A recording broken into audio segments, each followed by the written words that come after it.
सर्वमंगल मांगले शिवे स्वार्थ साधिके शरणे त्र्यंबके गौरी नारायणी नमोस्तुते। नमस्कार, जय मां। गुप्त नवरात्रि।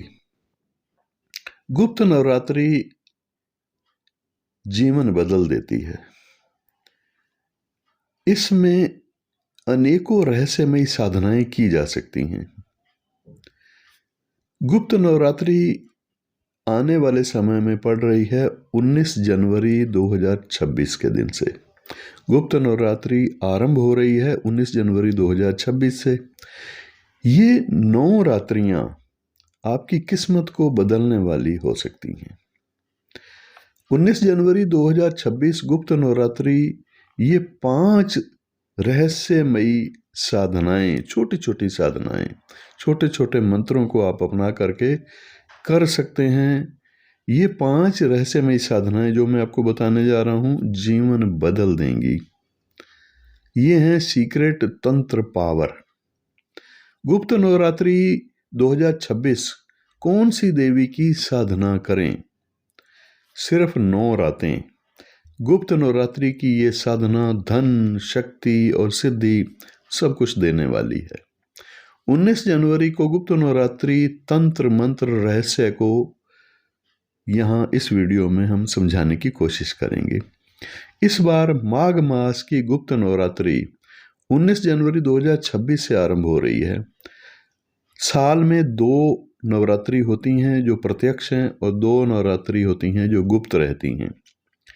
तो साल में 2026 में भी 2 नवरात्रि गुप्त होंगी। तो पहला है ये जनवरी 19 2026।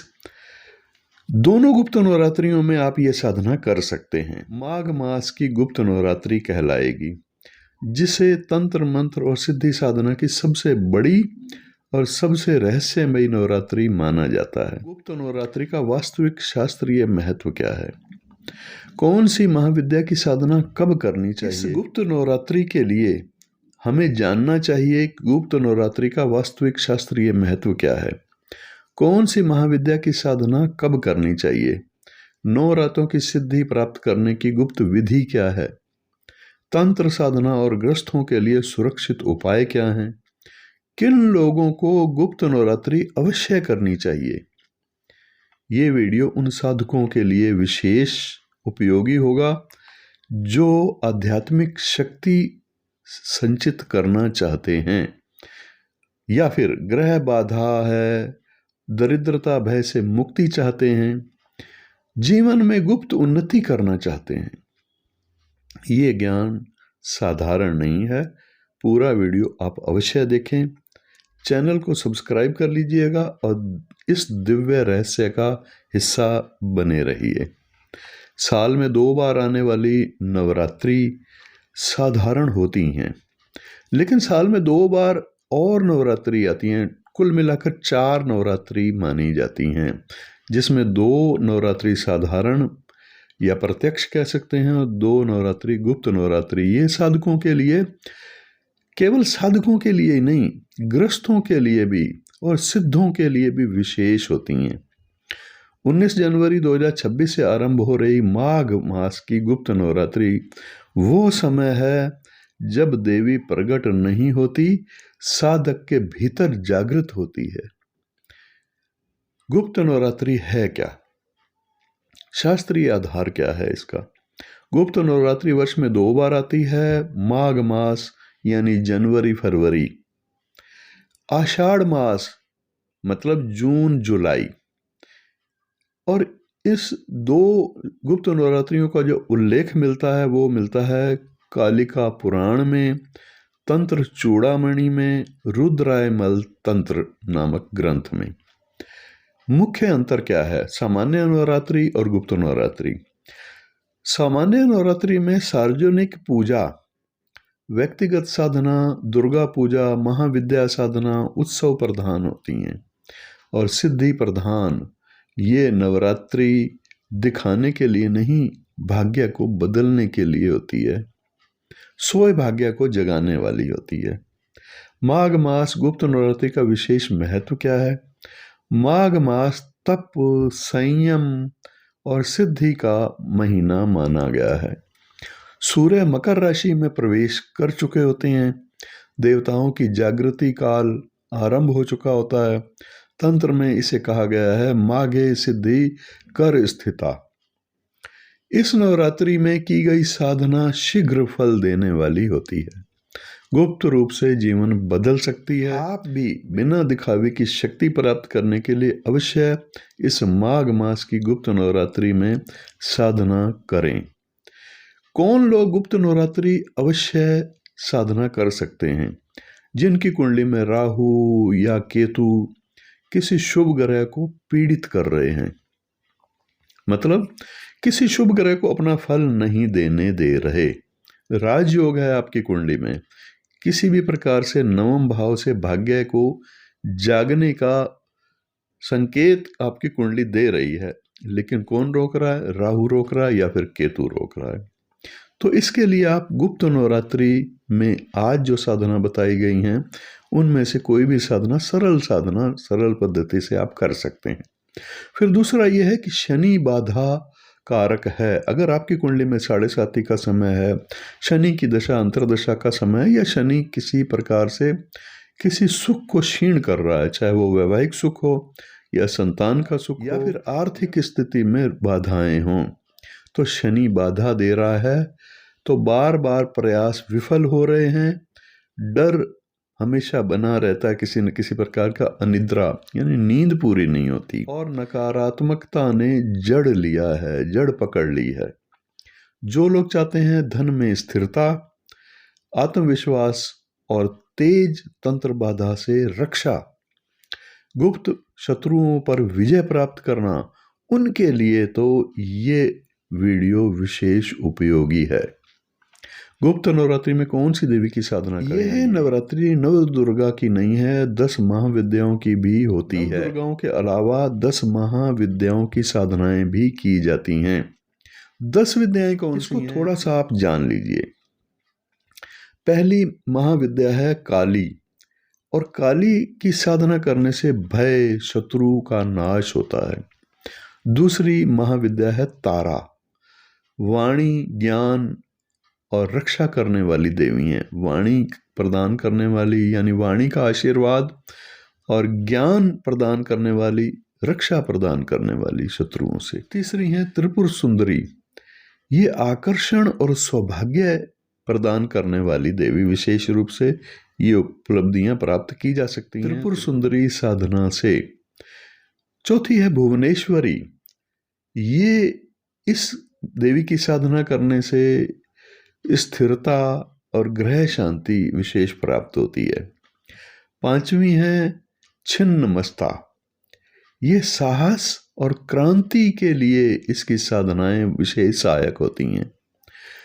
और छठी महाविद्या है भैरवी, इस देवी की साधना करने से रोग शोक का नाश होता है।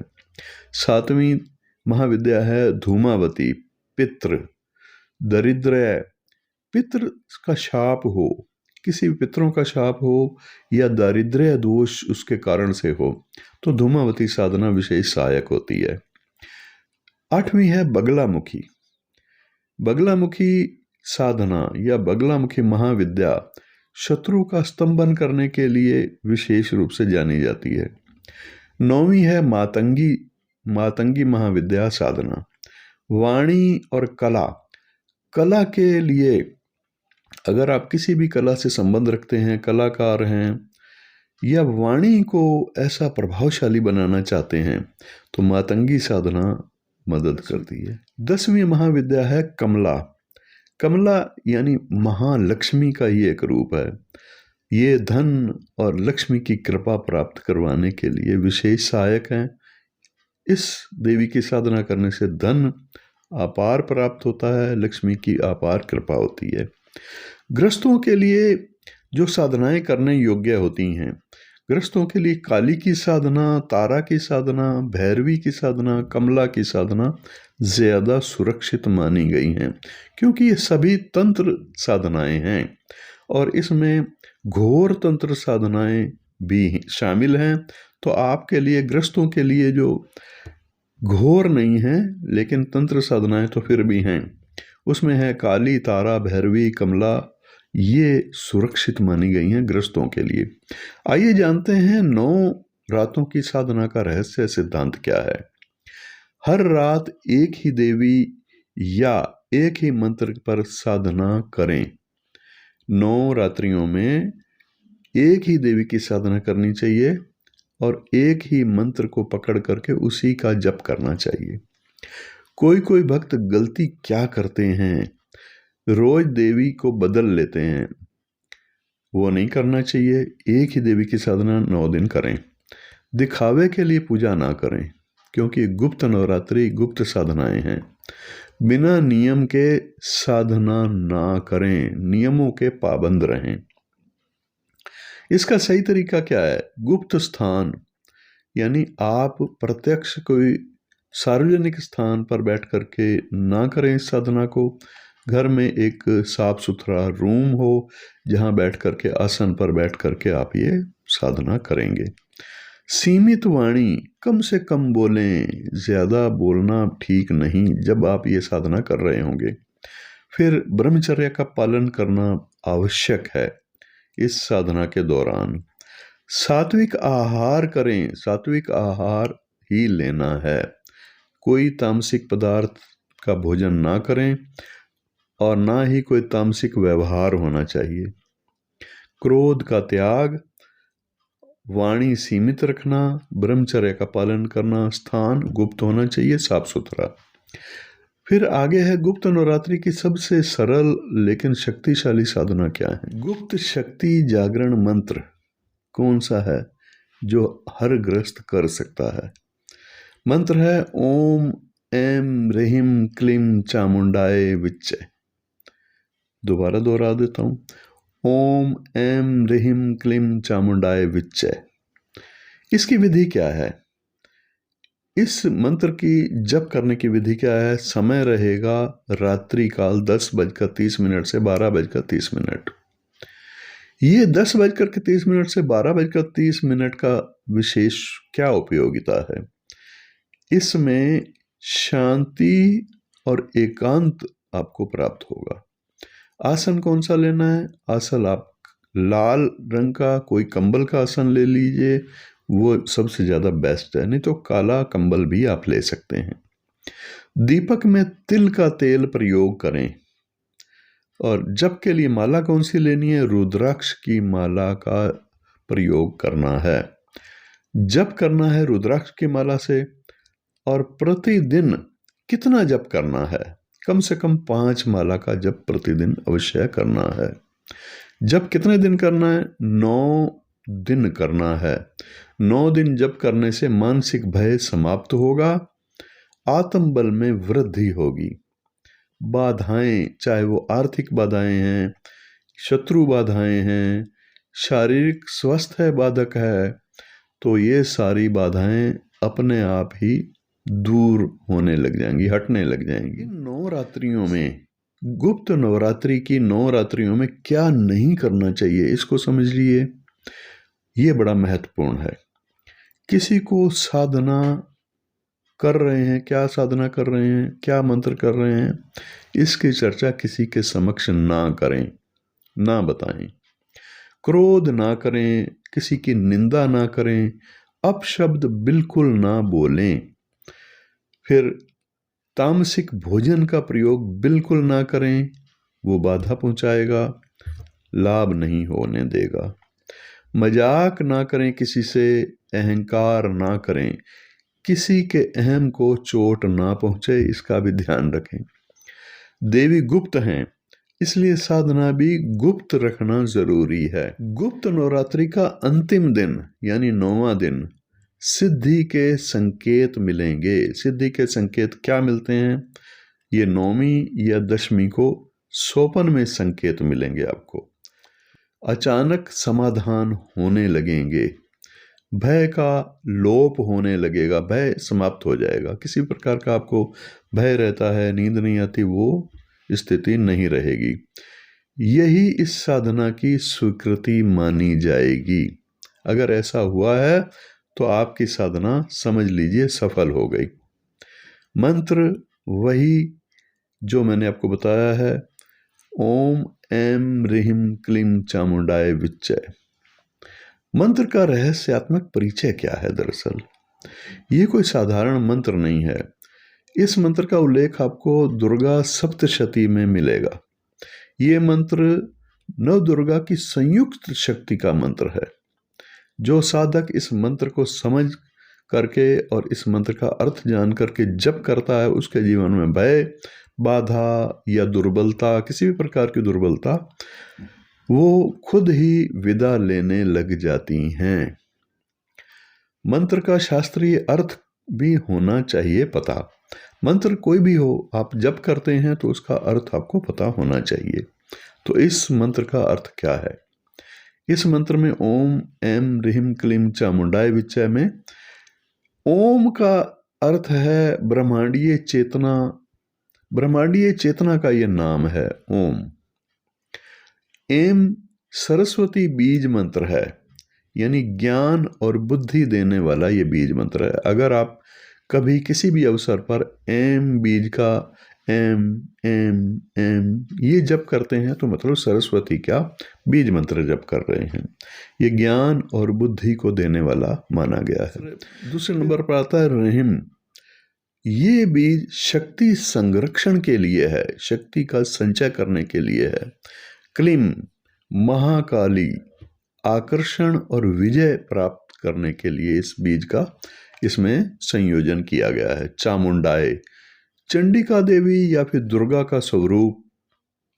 विच्चय, विच्चय का मतलब है शत्रु, नकारात्मक शक्ति का जो विनाश हो, शत्रु का, या फिर कोई भी शत्रुता मानसिक रूप से रखता हो या वैसे प्रत्यक्ष रखता हो, तो उस शत्रु की शत्रुता का नाश करने के लिए विशेष इसका अर्थ है। और नकारात्मक शक्ति का भी विनाश करने के लिए इसका प्रयोग किया जाता है।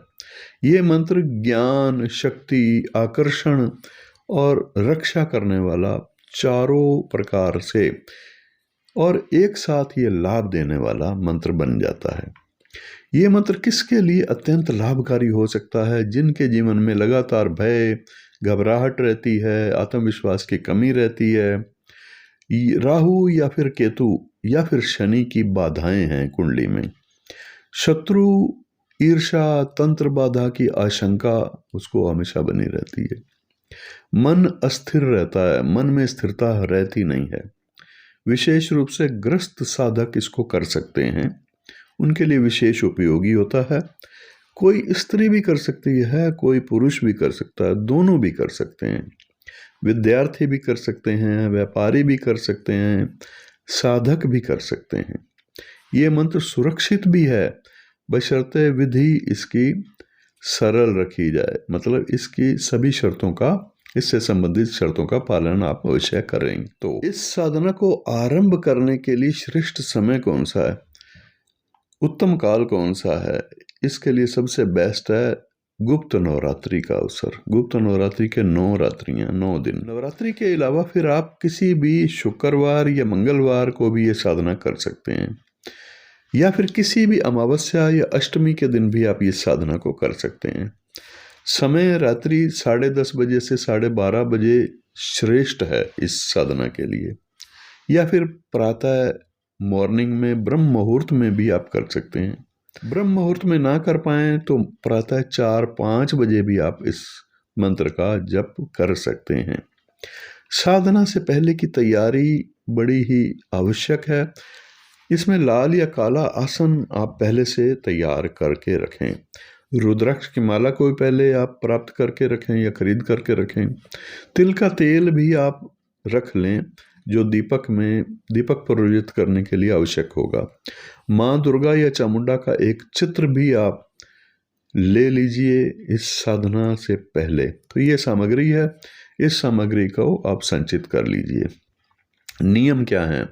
जब आप पहले दिन आरंभ करेंगे तो स्नान करके सात्विक मन से स्वच्छ वस्त्र और हल्का सात्विक भोजन करके इस मंत्र का आप पूजा करने के बाद जप करना आरंभ कर सकते हैं।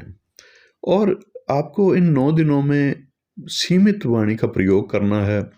मौन रहें तो और ज़्यादा अच्छा है, या फिर न्यूनतम वाणी का प्रयोग करेंगे। ब्रह्मचर्य का पालन करना अनिवार्य है। अब सरल साधना विधि। आसन उत्तर या पूर्व दिशा की तरफ मुख करके बैठना है, ये ध्यान रखना है आपने। आसन पर स्थिर रहें, बार बार हिलते ना रहें।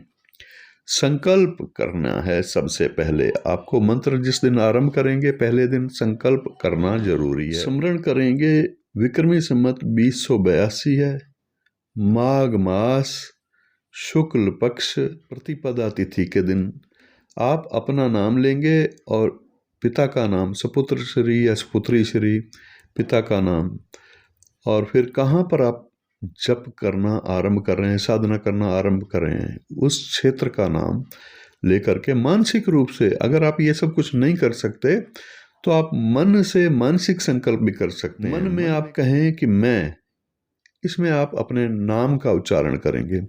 माँ चामुंडा की कृपा प्राप्ति करने के लिए इस मंत्र का जप कर रहा हूँ या कर रही हूँ, ये भी आप कर सकते हैं। फिर आगे आपको दीप प्रज्वलन करके, हाँ, एक जरूरी चीज़ ये है कि जब आप संकल्प कर रहे होंगे तो हाथ में आपको जल ले लेना है। राइट हैंड में आपको जल रख करके संकल्प लेना है।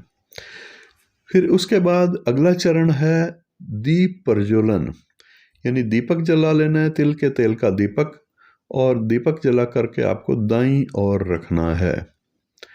मंत्र जप की विधि मुख्य रूप से क्या है? जप 5 माला करना और श्रेष्ठ है। उससे ज़्यादा अगर आपकी सामर्थ्य है तो फिर विशेष साधना मतलब 11 माला आप प्रतिदिन इस मंत्र का जप करेंगे। जप कैसे करना है?